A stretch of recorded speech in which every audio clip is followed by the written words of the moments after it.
নুয়ে পড়েছেন বয়সের ভারে, চলাচল করতে প্রয়োজন হয় হুইল চেয়ারের। মরার ওপর খাড়ার ঘা হয়ে দেখা দিয়েছে অবরুদ্ধ গাজা উপত্যকার ভেঙে পড়া স্বাস্থ্য ব্যবস্থা। চিকিৎসার জন্য হাসপাতালে নেওয়া হয় গাধা চালিত ভ্যান গাড়িতে করে। বৃদ্ধ বয়সে করুণ এই গল্পটি জাকিয়া আল বাতস এর।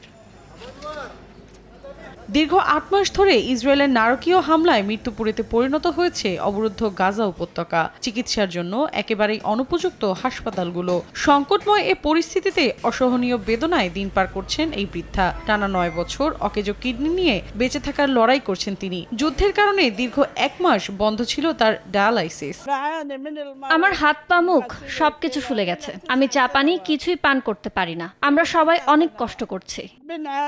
প্রথমে আল-শিফা হাসপাতালে জাকিয়ার চিকিৎসা শুরু হলেও ইসরায়েলি বাহিনীর বর্বরচিত হামলার কারণে ইন্দোনেশিয়ান হাসপাতালে সরিয়ে নেওয়া হয় তাকে। কিন্তু সেখানেও হামলা চালায় নেতানিয়াহুর সেনারা। প্রাণ বাঁচাতে সে হাসপাতাল থেকেও পালাতে হয় তাকে। পুনরায় আবারও ফেরা হয় আল-শিফা হাসপাতালে। এরপর ঠাঁই মেলে কামাল আদানে, কিন্তু সেখানেও ন্যাক্কারজনক হামলা চালায় ইসরায়েলি বাহিনী।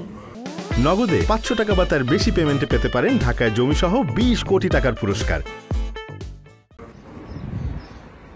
এদিকে তেল আবিবের তাণ্ডবে গাজার আল-শিফা হাসপাতালে নষ্ট হয়ে গেছে অনেক ডায়ালাইসিস মেশিন। এমনটাই জানান সেখানে কর্মরত চিকিৎসকরা। চাহিদা অনুযায়ী রোগীদের সেবা দিতে না পারায় চিকিৎসার অভাবে দিনের পর দিন ভুগছেন অসুস্থ ফিলিস্তিনিরা।